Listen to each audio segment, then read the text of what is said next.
Good early afternoon. We are live. I'm Andy Andrews. You've joined us on the Blue Plate Special. And we have a great show for you today. You're gonna need to perk your ears up today because we've got a sound show. So this is gonna be great. If you're joining us for the first time and you're on Facebook, please share us. Okay, just share us to your people. And Becky Ottenberry, I bet you're sharing, aren't you? Surely you are. Greetings from Phoenix, from Dave Larder. So you're in Tammy's Life Skills Group, Bottom of the Pool Discussions Weekly. Good. And Marcy Crosser-Taylor, Pasco, Washington. You love the professional noticer this morning. Thank you for always remembering to say something about that. The professional noticer is the podcast that comes out on Tuesday mornings. Hey, Christy Woods, my sister, my sweet sister. That sounded odd coming out of me, didn't it? It's nothing I said when we were kids, my sweet sister, but I do consider you sweet now. How about that? If you're joining us for the first time, and if you're on Facebook, please share. If you're on LinkedIn, we know how you dress, so just loosen your tie. Have a little fun. Just relax. If you're on, what else might they be on? YouTube. If you're on YouTube, turn that movie off on the other screen. Just watch us. And then Wisdom Harbor. Yep. Hopefully you're on Wisdom Harbor. Hopefully you're watching on wisdomharbor.com. The streaming service that builds relationship. The streaming service that is our stated goal is to create the next greatest generation. And we're doing that going into schools and towns all over the country, thanks to you. You guys are bringing us into schools and bringing us into your communities, and we really appreciate that. And so, it's less than $3 a month. Come on, is there any reason not to subscribe to Wisdom Harbor? No, there's no reason. Our studio audience is going, no, there's thousands of people in our studio audience are just like chanting, there's no reason. We have kind of crazy weather again today. It started off good, but it's going downhill. I really feel for the people who are down here on vacation this week. Because, it's like the lightning is Are you down on vacation? You are. And how old are you? You're give me fingers. 5.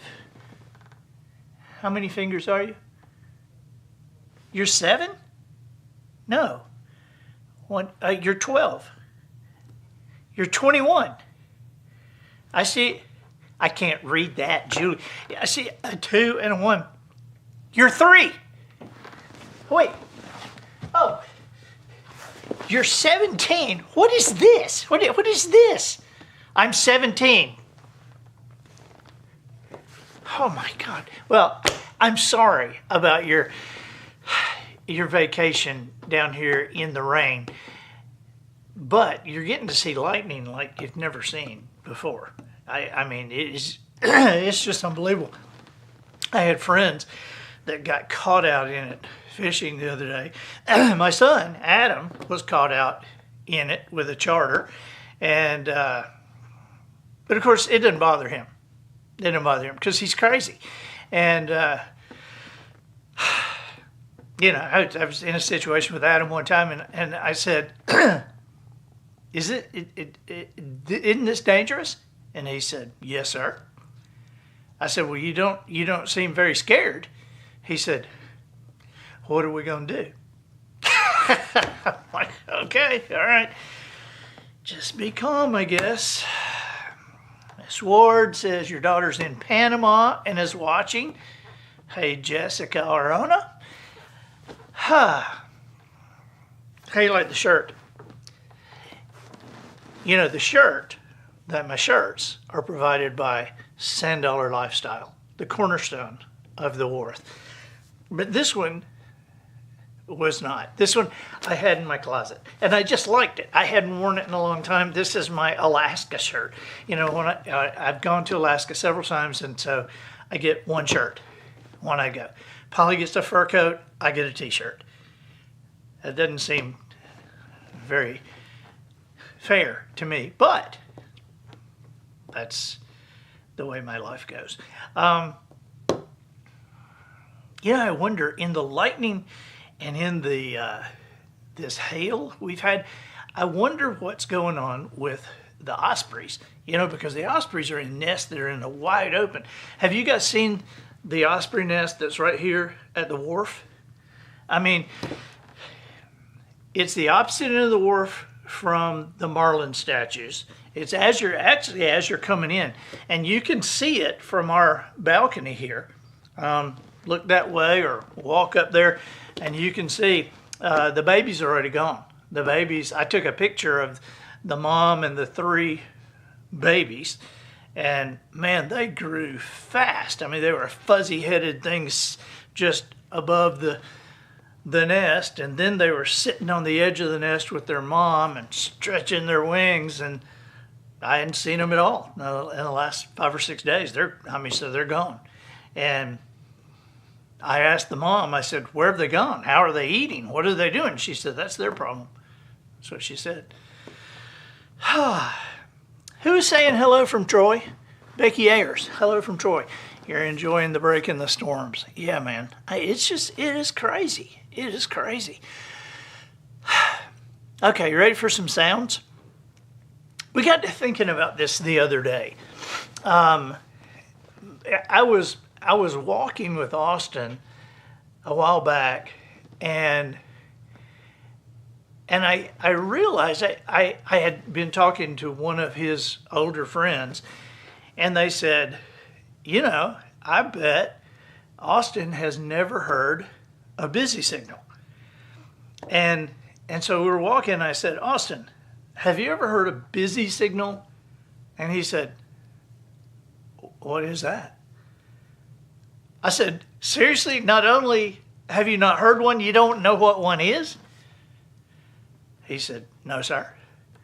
And I said, well, used to we would call people on the phone, and if they were on the phone, we would get a busy signal. It wouldn't ring, that ring of brrr, brrr, but the busy would be like, nah, nah, nah, nah, nah. And he said, like, they couldn't click into you? I'm like, no. And it was just a busy signal. And so I guess that the busy signal is extinct. I mean, there's no phone system for a busy signal anymore, because you can see who's calling you while you're on the phone. You can... But who knew that some noises would eventually become extinct? I mean, your kids or your grandchildren may have never heard some sounds that are still familiar to us. And so we've made a list, and Matt has captured these sounds.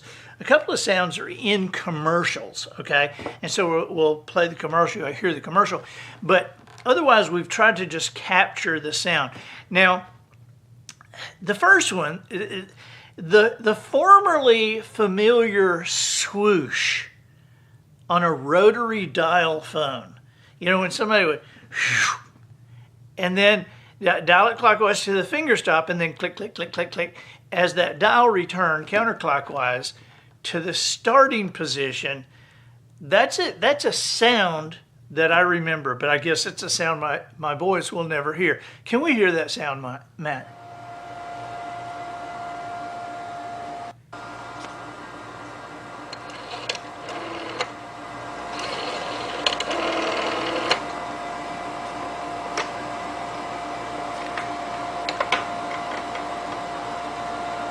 That's it.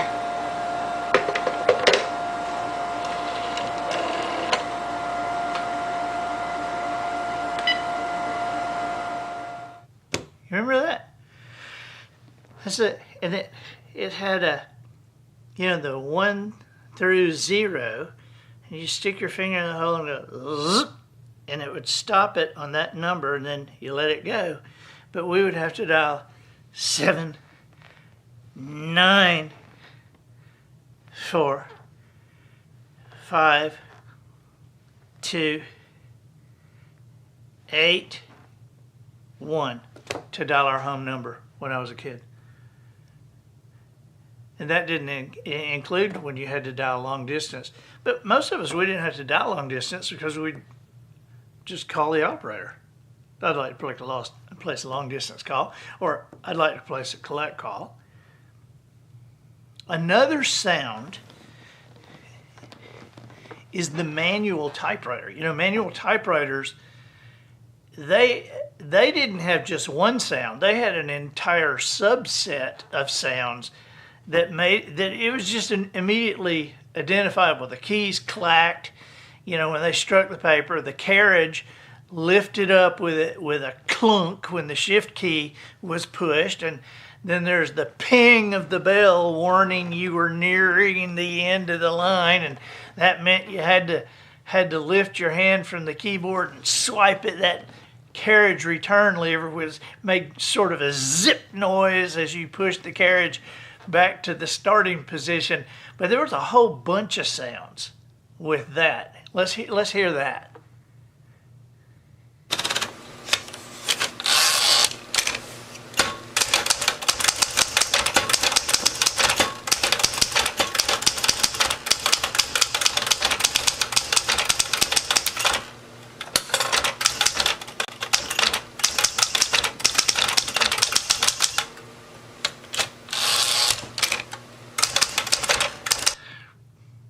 Man. And for a long time I said that typing was the most useful class I took in high school. It beat every other class for being most useful. I took it for one semester. They offered it for one semester. And Mark Jacobs and I sat right next to each other, and he could type about 5 or 6 words per minute faster than me. I got up to like 32 words per minute, and he could do like 37. And I always said that was the most useful class I ever took. And do you know now they don't even offer it? They don't offer it. And you know why they don't offer it? Because by the time kids get in high school, they're so fast on the keyboard with however they figured out how to do it. Matt, did you ever take typing? Yeah, we had a class in middle school, and then I think by high school you didn't have, we just had regular computer classes, but not typing anymore. Matt is the fastest type. Do you use your right fingers in the right letters? Not completely. I don't. I know from typing class I don't do it exactly right, but I think I can type around like 80 or 90 words a minute. I mean, I'm telling you, I've been in a room with Matt and kind of wasn't paying attention, and then heard something, and I thought, what are you eating? Because his typing sounded like crinkling a bag of potato chips. I mean, it was so fast, it's unbelievable. Can you type something that we can see on the screen? I'm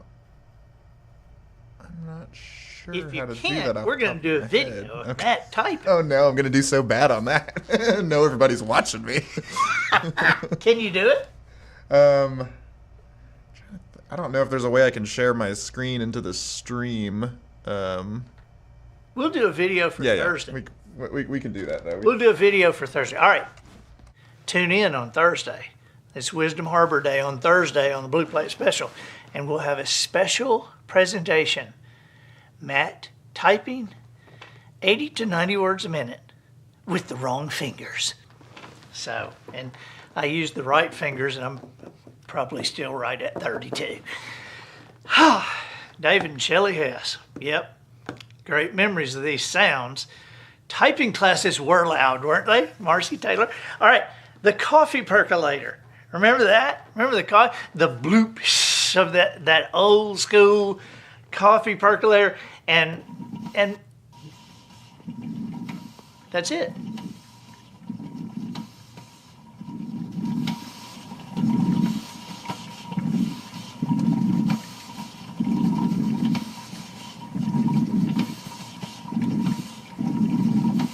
"17-year-old, you hadn't even heard that, have you?" Man, that was a before daylight sound at the hunting camp when I was a kid. Get up, all the old men have that Corningware coffee pot, that one, that white one with that blue flower on it. Remember that? Okay. Remember, Caitlin Perkins says she graduated in 2014 and had a class in the 8th grade that was typing and about computers. Okay. Well, here we go with, do you remember when your daddy used to take a picture of you with a flash bulb, and it was that big bulb and it would go pow, and that one flash bulb?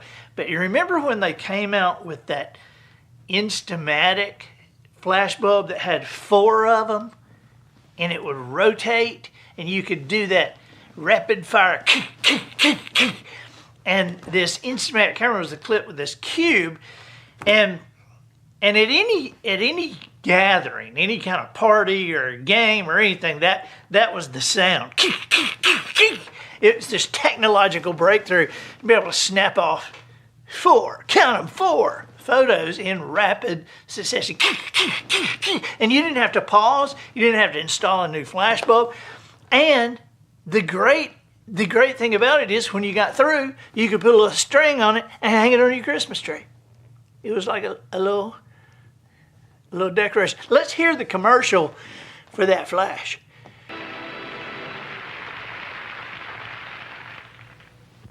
Hold it.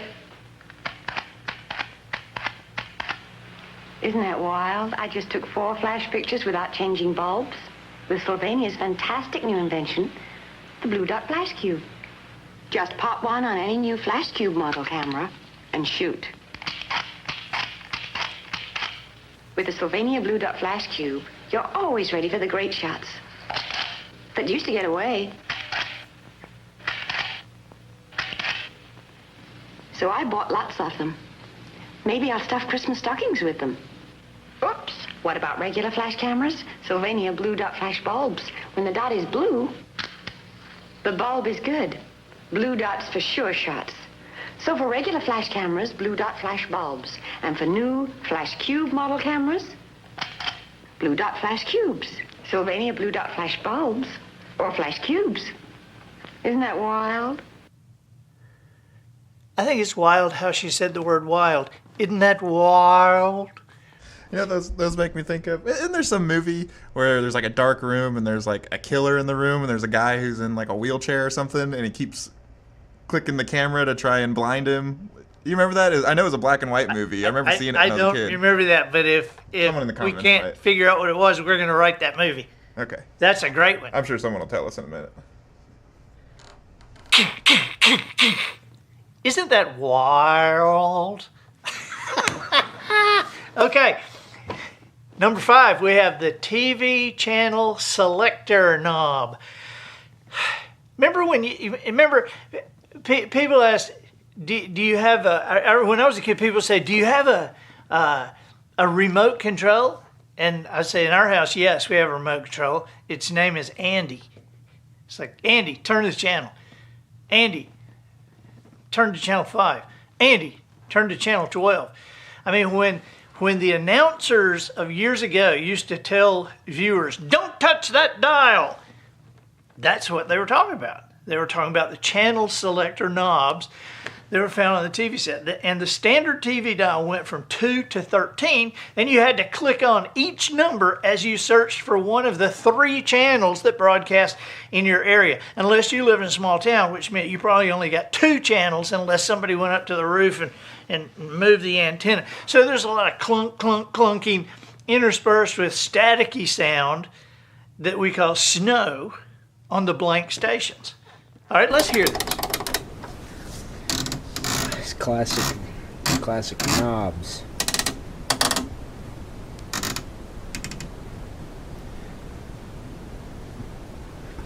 Picked this up at a garage sale for free a couple of years ago. I'm not sure. Was there any other sound with that? Yeah, there was some sound with that. Let's see. It's like, Yeah. Okay. How about this? The record. Wait, but before we move forward, I think someone got it. They said, what was that, Rear Window? I think that was that movie with Jimmy Stewart. What? From 1954, yeah. And he was in a wheelchair? I think so. He was like blinding the guy in the dark room trying to, And so the killer was going. So is Jimmy Stewart in the wheelchair trying to blind him with the? I'm pretty sure. So the killer was going, What are you doing? Yep. And he said, I have a Sylvania blue dot. It has 4 cubes, and I'm blinding you with it. Isn't that wild? I think that's what Jimmy Stewart was saying. All right, now the record changer. Do you remember record changers?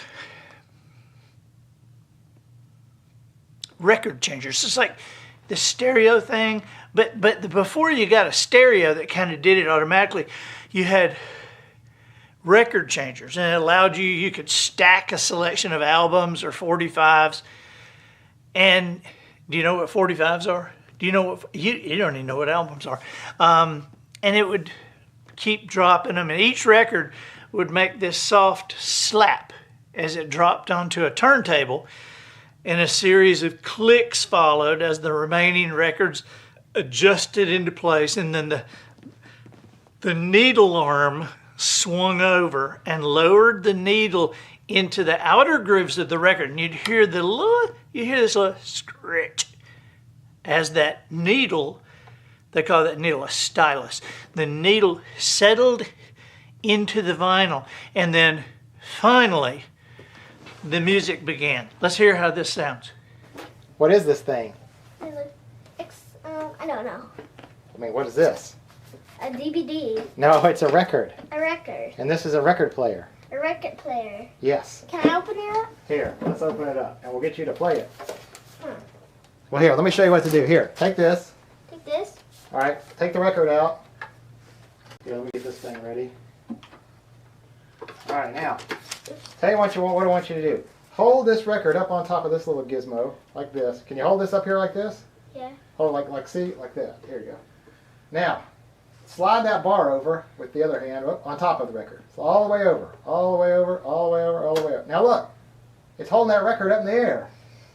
Now, see this switch right here? I want you to pull that all the way down to auto and release it like a trigger. Is that auto? Yeah, just go all the way down. There you go. Now stand back and watch. What's going to happen? Look, I dropped the record.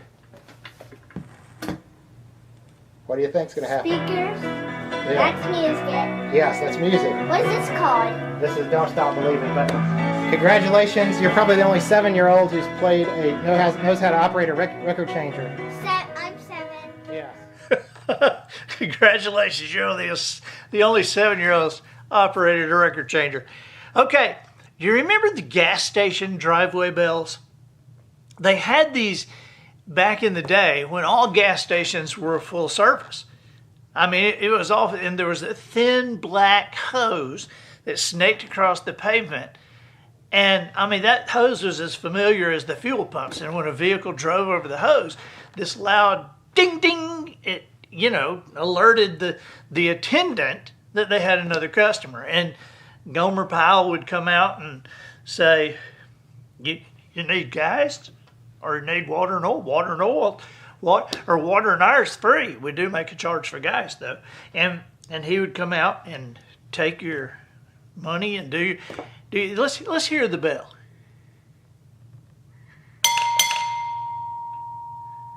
Do you remember that? I remember that. My dad, somebody would come up and my dad would roll down the window. That's another sound you don't hear anymore. The hand rolling window going down. And the man would say, can I help you? My dad would say, howdy, howdy. I don't know why my dad would say that. Christy, do you remember Daddy saying howdy, howdy? I don't know why he said that, but he'd say, howdy, howdy, fill her up with ethyl, check the oil, and do the windshield, please. What is ethyl? I'm not sure. I was just thinking, though, that we should make our door chime sound like that. Fill her up with ethyl. I had an aunt, Ethel. Fill her up with ethyl. Is that like high-octane fuel or something? I can't see my daddy paying for high-octane fuel. Maybe ethyl was low-octane. I don't know. Howdy, howdy. Fill her up with ethyl. Check the oil. Do the windshield, please. And now my wife just like longs for those days. I'm like, not me. I'm glad I'm not having to wait on somebody. Things have gone so far on gas stations. I remember the first time I heard, I talked to a guy and I said, what do you do for a living? He said, well, I'm converting some gas stations to where you just put your credit card in the pump. You put your credit card in the pump and you don't have to go in. You just put it right in the pump, take it out, pump your gas. And I said, oh, that sounds neat. That's great, you know. And then I walked away from him and told my wife, I said, I would never do that. I would never, ever do that. I mean, are they crazy? They think people are going to just put their card numbers in something like that you can't control? And now, I don't want to go into a station that doesn't have one. You know, we got a gas station right down here. You have to go in to get your gas. You have to go in and give them the card and then go get your gas, then come back out and get your, and I don't get gas there. Okay, TV station sign off. Do you remember that? Did you know, Miss 17-year-old, did you know that television used to stop? I mean, it wasn't 24 hours a day. I mean, it used to stop at the end of the day. Like at midnight, it would stop. Do you remember the Indian chief? The Indian chief profile and that kind of, I don't know. But before infomercials were invented so they could go all night, television stations would actually go off the air for hours every night. And some viewers probably experienced physical withdrawal symptoms when they heard the announcer. And the announcer, we now conclude our broadcast day. And whatever time it was. But the format varied very little from station to station across the country. First, there were a few technical details announced, the broadcast frequency, the physical address at the station, and then there was a recording of the national anthem that was played, followed by the steady beep and that test pattern. So let's hear what we got.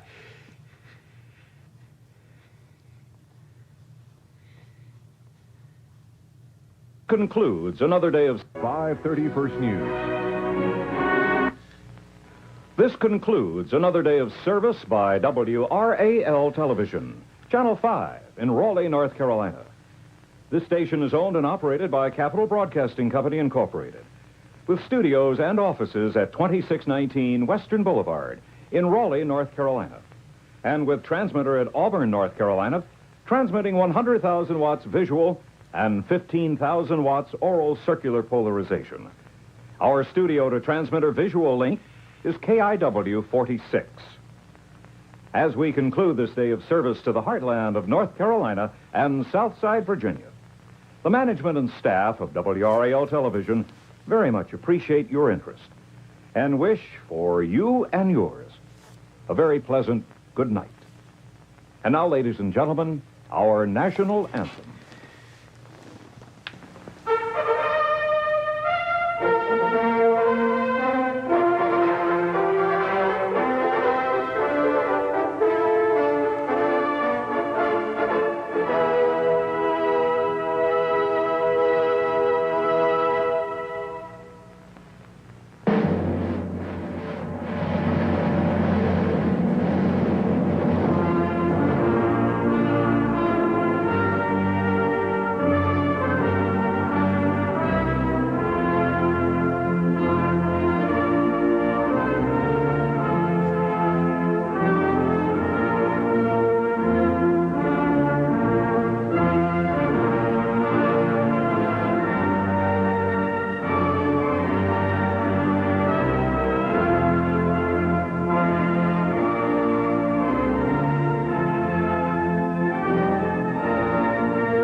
Bet you didn't know there was a long version of the national anthem, did you? That was the long version. Every single day. Every day. That's how the day would end. You'd start your day with the Pledge of Allegiance in school, and it would end with the national anthem, the long version. Okay, remember the cash register? We have these little things you slide now. They don't even make any sound. Those push buttons, they were clumsy. But man, there were some cashiers. They could check you out just as fast with those machines as these modern things do with today's scanners. I mean, they remember the grocery store ladies? They push the stuff with one hand. I mean, it was like a dance. Okay, let's hear that sound. This is a neat vintage Remington cash register. You can see some of the stuff they used to sell. I'm guessing it's for a gas station, general store, something like that. The buttons still work. And put your stuff in. You can clear it. Not really sure exactly how it works, but the buttons seem to be working. Just missing some of the name here. Broken off. Don't have the key to it, but it does open. You pull the handle. The bell still works. You could not have a more boring person explaining a cash register. This is the cash register. I don't know if it still works. I don't have a key to it.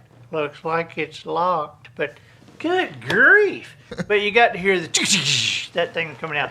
Okay, remember the film projectors in elementary school? And then in high school, and they showed us the crazy films. One of the jobs of that classroom AV captain was to run the film projector on movie days, and that the sprockets, it really was that loud, and it was usually accompanied by kids going, turn it up and focus, right? Okay, so let's hear this sound.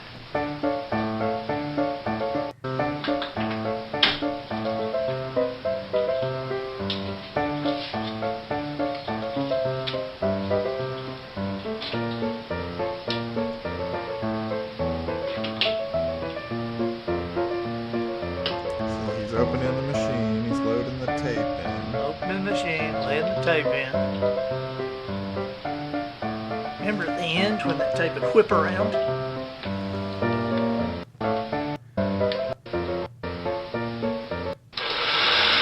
we go. And you gotta listen, you gotta hear the movie over that.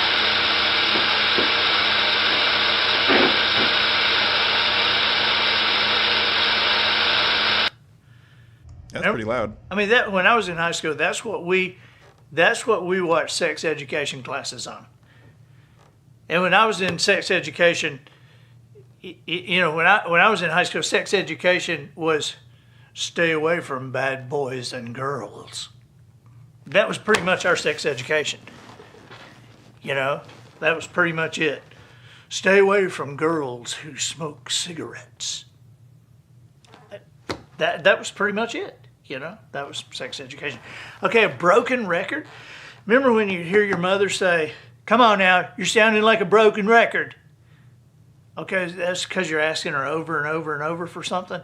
You sound like a broken record. Well, she wasn't really referring to pops or hisses, but that repetitive effect that happened when the needle got stuck. Remember this? Let's hear this.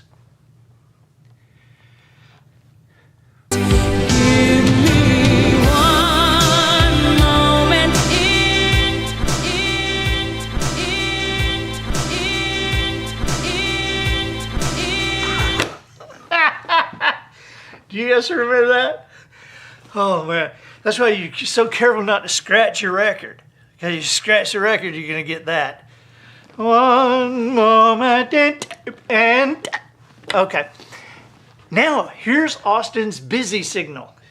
The busy signal on the telephone. What did that sound like?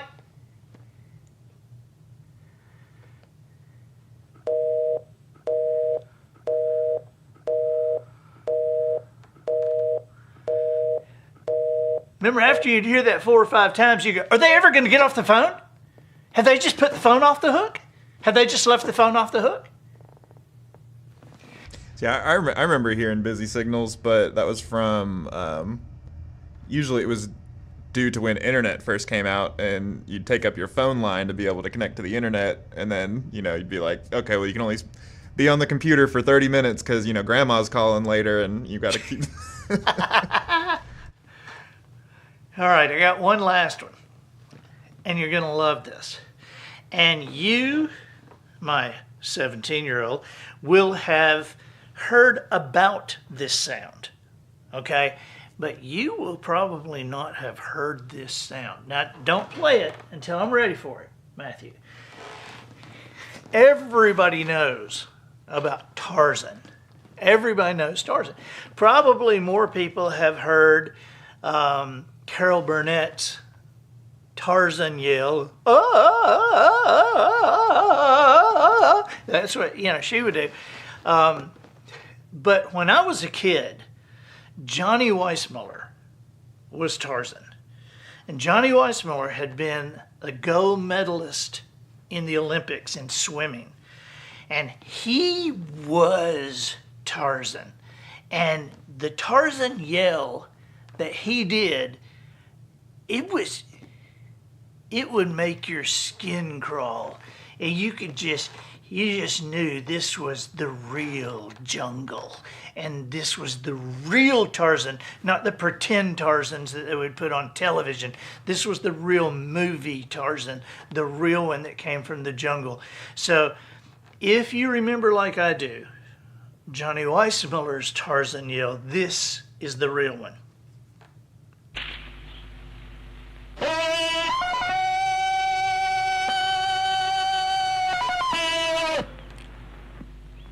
Do you remember that? Do you remember that? 17-year-old, you don't remember that, do you? Julie, do you remember that? Man, that just, oh my gosh, that brings me back to rainy Saturday afternoons when we'd be stuck inside. Let me hear it again, Matthew.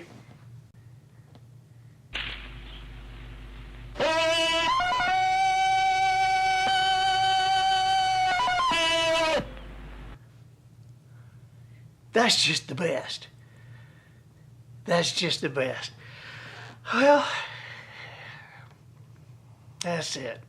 Eva Jean Heiss says, do you remember the phone operator coming on the line and saying, excuse me, you have an important call trying to reach you. Please hang up and I will connect the call. I saw that on movies, but I guess I never had an important call. I never had anybody... My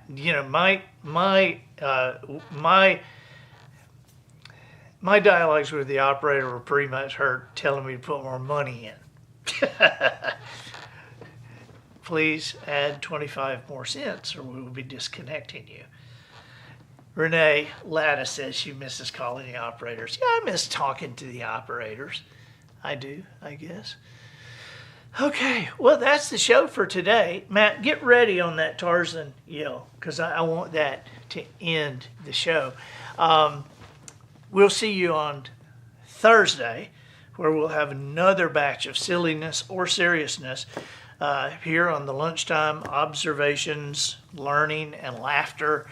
And we appreciate you being with us. And between now and Thursday, go on wisdomharbor.com and get your membership, less than $3, and join us on Thursday and enjoy that site. Okay, so we will see you Thursday, and I'm signing off with Johnny Weissmuller's call. This is goodbye until Thursday.